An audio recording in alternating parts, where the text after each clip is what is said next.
ఈరోజు ఇక్కడ మంచిర ఈ బ్రాంచ్ కెనాల్ విస్తరణ పనులకు పూజా కార్యక్రమం నిర్వహించినందుకు మరి హిందూపూర్ చరిత్రలో ఒక సువర్ణ అధ్యాయం.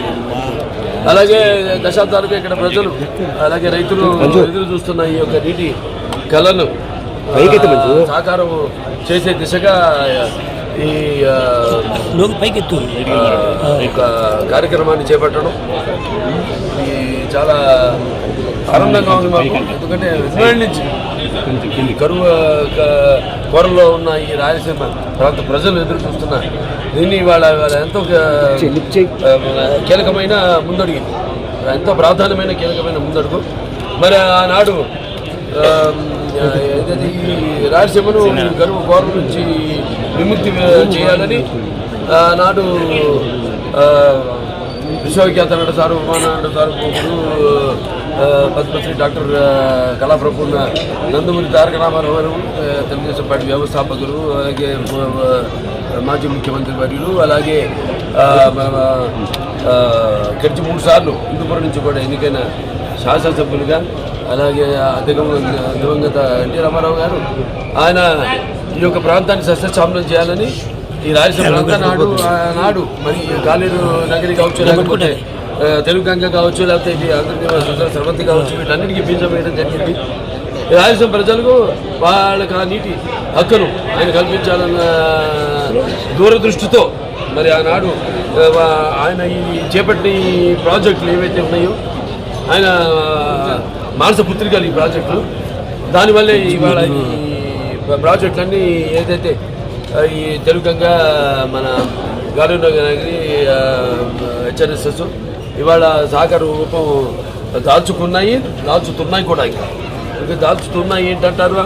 మరి ఇవాళ మన ముఖ్యమంత్రి చంద్రబాబు నాయుడు గారు ఆయన నాయకత్వంలో ఇవాళ మళ్ళీ ఇవాళ ఈ యొక్క రాయలసీమ ప్రాంతాన్ని అన్ని రంగాల్లో అభివృద్ధి చేయాలి అన్న సంకల్పంతో, అలాగే ఇవాళ అందరి నివా యొక్క ఏదైతే మడకసిర బ్రాంచ్ కెనాల్ ఉందో దానికి ఆయన ఈరోజు ఊపిరి పోశారు. ముఖ్యంగా అదేంటంటే రాయలసీమ ప్రజలకు నీటి హక్కును కల్పించాలి, ఏదైతే నాన్నగారి ఆశ ఉందో దాన్ని ముందుకు కొనసాగిస్తూ, మరి అలాగే ఇవాళ ఈ యొక్క ప్రత్యేకమైన వీటి ఎన్నో క్లిష్ట పరిస్థితులు ఉంది రాష్ట్రం ఆర్థికంగా. కానీ మనకి ఈ రాష్ట్రానికి ఆయన ఒక బ్రాండ్ చంద్రబాబు నాయుడు గారు, అటువంటి ఆయన తెలివితేటలతో ఆయన ఆర్థిక ప్రణాళికలతో ఈ యొక్క నిధులు సేకరించి మరి ఇవాళ కేంద్ర ప్రభుత్వ సహాయ సహకారాలు కూడా వాటితో ఇవాళ ఇక్కడ అందరినీ నీరు మొత్తం అందరికీ అందించాలనే దృష్టితో ఇవాళ, ఎందుకంటే ముందు ఇక్కడ ఎన్నో పరిశ్రమలు కూడా రాబోతున్నాయి. ఇప్పుడు ఏరోస్పేస్ కావచ్చు, లేకపోతే మన ఎలక్ట్రానిక్స్ కావచ్చు, డిఫెన్స్ కావచ్చు, ఇలాంటివి ఎన్నో వాళ్ళు ముందుకు వస్తున్నారు. ఇక్కడ వాళ్ళ పరిశ్రమలు ఆనాడు ఎప్పుడో ఎన్టీ రామారావు గారు ఇక్కడ పారిశ్రామిక మేడను ఏర్పాటు చేశారు. ఎంతో దూరదృష్టానికి ఆనాడు ఇంటర్నేషనల్ బెంగళూరు ఎయిర్పోర్ట్ వస్తుందని ఆయన తెలీదు, ఆయన ఊహించారు. ఆయన ఏది చేసినా అంతే.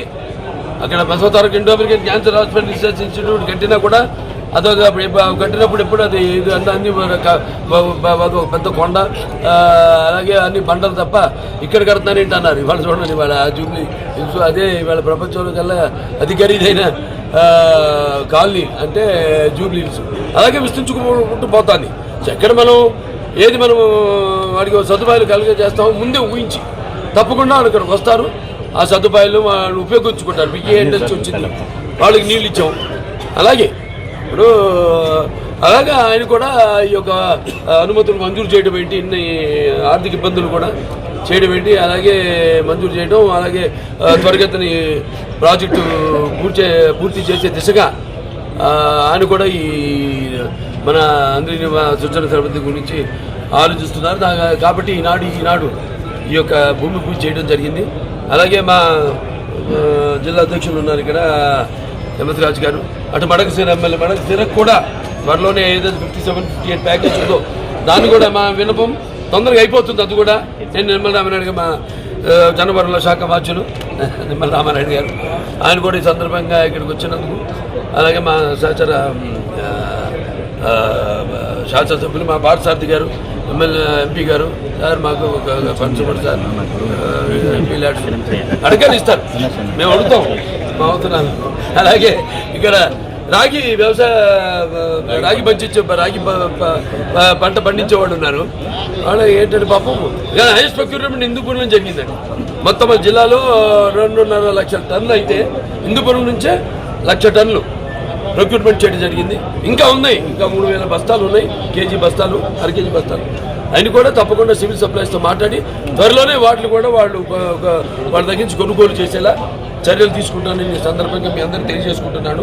మిత్రులందరికీ కూడా ముందుగా నమస్కారాలు తెలియజేసుకుంటూ, మడకశిర బ్రాంచ్కి సంబంధించి 790 కోట్ల రూపాయల వైండింగ్ మరి పనుల నిమిత్తం ఇక్కడ విచ్చేసినటువంటి సందర్భంలో మన అన్న నందమూరి తారక రామారావు గారి తనయులు, మా అందరికీ కూడా మంచి ఆరాధ్య దైవమైనటువంటి మా నందమూరి బాలకృష్ణ గారి యొక్క నియోజకవర్గం హిందూపురం నియోజకవర్గంలో ఈ యొక్క కార్యక్రమాన్ని నిర్వహించుకోవడం, బాలకృష్ణ గారితో పాటు ఈ కార్యక్రమంలో భాగస్వాములైనటువంటి గౌరవ పార్లమెంటు సభ్యులు మరి శారద గారికి, అదేవిధంగా మరి గౌరవ సహచార శాసన సభ్యులకు అందరికీ కూడా ముందుగా నా నమస్కారాలు మీ అందరికీ కూడా తెలియజేసుకుంటున్నాను.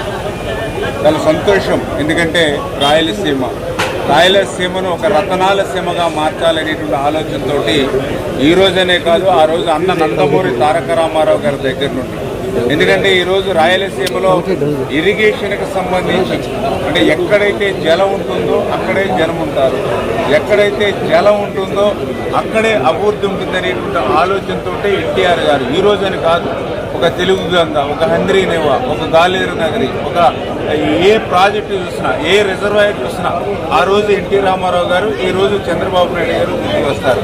అటువంటి రాయలసీమ రతనాల సీమగా మార్చాలనేటువంటి ఆలోచనలో భాగంగానే మరి ఈ రోజు కూడా మడకశిర బ్రాంచ్, ఎందుకంటే మీ అందరికీ తెలుసు అత్యంత వెనకబడినటువంటి మడకశిర బ్రాంచ్ మీద ఉన్నటువంటి ఏదైతే ఒక హిందూపురం కానీ, ఒక పెనుగొండ కానీ, ఒక మడకశిర నియోజకవర్గాలకి ఈరోజు ఈ మడకశిర బ్రాంచ్ 790 కోట్ల రూపాయలతో చేసేటువంటి పనులన్నీ కూడా ఈ యొక్క 3 నియోజకవర్గ ప్రజలకి కూడా ఒక వర ప్రసాదితంగా ఉండేటువంటి పరిస్థితి. ఈ యొక్క నిధులు మంజూరు చేయడంలో ఈ 790 కోట్ల రూపాయలు ఈ యొక్క మడకశిర బ్రాంచ్కి తీసుకురావడంలో మరి కృషి చేసినటువంటి బాలకృష్ణ గారికి ఈ ప్రాంత ప్రజలందరూ కూడా ఇప్పుడు కూడా రుణపడి ఉండాలని చెప్పి, ఎందుకంటే ఒక ఇరిగేషన్ శాఖ మంత్రిగా మేమున్నా, అదేవిధంగా రాష్ట్ర ముఖ్యమంత్రిగా చంద్రబాబు నాయుడు గారితో నిత్యం బాలకృష్ణ గారు ఈ ప్రాంతానికి చేయాలి, ఈ హిందూపురాన్ని అభివృద్ధిలో ఆదర్శంగా నిలపాలనేటువంటి ఆలోచనతో నిత్యం ఆయన చేసినటువంటి కృషి ఫలితమే ఈరోజు ఆర్థికంగా వెంటిలేటర్ మీద ఈ రాష్ట్ర పరిస్థితి ఉన్నటువంటి స్థితిలో కూడా 790 కోట్ల రూపాయలు నిధులు మంజూరు అయ్యాయంటే అది బాలకృష్ణ గారి యొక్క ఈ ప్రాంతం మీద ఉన్నటువంటి కృషికి నిదర్శనం అని చెప్పి ఈ సందర్భంగా తెలియజేసుకుంటూ, అదేవిధంగా ఈరోజు మీ అందరికీ తెలుసు రాయలసీమను రతనాల సీమగా మార్చాలని ఈరోజు చంద్రబాబు నాయుడు గారు పర్టికులర్గా హంద్రీనేవా అంటే రాయలసీమకు ఒక జీవనాడి, అటువంటి జీవనాడి అయినటువంటి రాయలసీమను గత 5 సంవత్సరాల గొడ్డల పార్టీ పరిపాలనలో కనీసం ఒక్క అరబస్తా సిమెంట్ పని చేయలేదు, ఒక తట్ట మట్టి పని చేయలేదు, ఒక్క రూపాయి పని చేయాల. 5 సంవత్సరాలు వాళ్ళు పని చేయకపోయారు. ఈ యొక్క హంద్రీనేవా మీద వాడినటువంటి మోటార్లకి కరెంటు బిల్లులు కూడా ఎగ్గొట్టినటువంటి పరిస్థితి గత గొడ్డల పార్టీది. కానీ ఈరోజు చంద్రబాబు నాయుడు గారు వచ్చిన తర్వాత అదే హంద్రీనేవాకు 5 సంవత్సరాల్లో వాళ్ళు చేయలేనటువంటి పనిని ఒక్క సంవత్సరంలోనే 3,800 కోట్ల రూపాయలు ఖర్చు చేసి 728వ కిలోమీటర్ వరకు కూడా మరి ఈ యొక్క కృష్ణా జలాలను చంద్రబాబు నాయుడు కుప్పం వరకు తీసుకెళ్లినటువంటి పరిస్థితి. అదేవిధంగా ఈ రోజు కూడా మడకశిర బ్రాంచ్ నుంచి మరి ఆఖరి ఏదైతే మరి కిలోమీటర్ 173వ కిలోమీటర్ వరకు కూడా ఈ మడకశిర బ్రాంచ్ కూడా ఈ నీళ్లు తీసుకెళ్తున్నామని అంటే ఈవేళ ఒక రాయలసీమ బిడ్డగా చంద్రబాబు నాయుడు గారు ఈ యొక్క రాయలసీమను రతనాల సీమగా మార్చేటువంటి ప్రక్రియకు ఇదే ఒక నిదర్శనం అని చెప్పి తెలియజేసుకుంటూ ఉన్నా. అంతేకాదు ఈరోజు రాయలసీమ కూడా అత్యంత ప్రాధాన్యతనిస్తూ ఇవాళ రాయలసీమ ప్రజలు కూడా గమనించుకోవాలి. ఎందుకంటే ఇరిగేషన్కి ఆ రోజు ఎన్టీఆర్ గారు, ఈరోజు చంద్రబాబు నాయుడు గారు ఇరిగేషన్కి రాయలసీమకు ప్రాధాన్యత ఇచ్చేది. దానికి ఉదాహరణ బడ్జెట్. ఆ రోజు 14, 19, 5 సంవత్సరాలు చంద్రబాబు నాయుడు గారు ముఖ్యమంత్రిగా ఉండగా ఈ యొక్క రాయలసీమకు 12,000 కోట్ల రూపాయలు బడ్జెట్లో పెట్టాం. 12,000 రూపాయలు ఖర్చు పెట్టాం. మరి తర్వాత 5 సంవత్సరాలు 19, 24 గొడ్డల పార్టీ అధికారంలో ఉంది. గొడ్డల పార్టీ అధికారంలో ఉన్నటువంటి 5 సంవత్సరాలు ఈ రాయలసీమకు పెట్టింది ఎంత అంటే 2,000 కోట్ల రూపాయలు. ఎంత అన్యాయమో చూడండి, రాయలసీమకి ఎంత ద్రోహమో చూడండి. మళ్ళీ ఈరోజు ఈ కూటమి ప్రభుత్వం అధికారంలోకి వచ్చినటువంటి 2 ఏళ్లలోనే ఆంధ్రప్రదేశ్ రాష్ట్రంలో మేము 25,000 కోట్ల రూపాయలు ఇరిగేషన్ ఖర్చు పెడితే అందులో 12,900 కోట్ల రూపాయలు ఒక్క రాయలసీమకు ఖర్చు పెట్టాం. అంటే 51% ఈ యొక్క 2 ఏళ్ల బడ్జెట్లో రాయలసీమకు ఈ కూటమి ప్రభుత్వం పెట్టింది అని అంటే గొడ్డల పార్టీ ఏ రకంగా రాయలసీమకు అన్యాయం చేసింది, కూటమి పార్టీ ఈరోజు రాయలసీమకు ఏ రకంగా న్యాయం చేస్తుందో ఈవేళ ఈ గణాంకాలే మనందరికీ కూడా చెప్తున్నటువంటి పరిస్థితి. నాకు తెలుసుండి రాయలసీమకు ఏ ముఖ్యమంత్రి చేయనటువంటి ద్రోహం దగ గొడ్డల పార్టీ నాయకుడు ఈ రాయలసీమకు చేశాడనే విషయాన్ని ప్రజలందరూ గుర్తుపెట్టుకోవాలని చెప్పి తెలియజేసుకుంటూ, ఇటువంటి రాయలసీమకు ఈరోజు మరి ఇంత పెద్ద ఎత్తున మరి యొక్క కృష్ణా జలాలు పరవళ్లు తొక్కుకుంటూ అందులో ముఖ్యంగా అత్యంత మరి వెనకబడినటువంటి ఈ యొక్క హిందూపురం, పెనుగొండ, మడకసరకు ఇంత పెద్ద ఎత్తున సాగు త్రాగునీరు అందించేటువంటి మరి కార్యక్రమానికి రూపకల్పన చేసినటువంటి మా నాయకుడు బాలకృష్ణ గారు ఆయన నియోజకవర్గానికి రావడం అందరికి కూడా సంతోషం, ఆనందంగా ఉందని చెప్పి మీ ద్వారా అందరికి కూడా తెలియజేసుకుంటున్నాం. Thank you.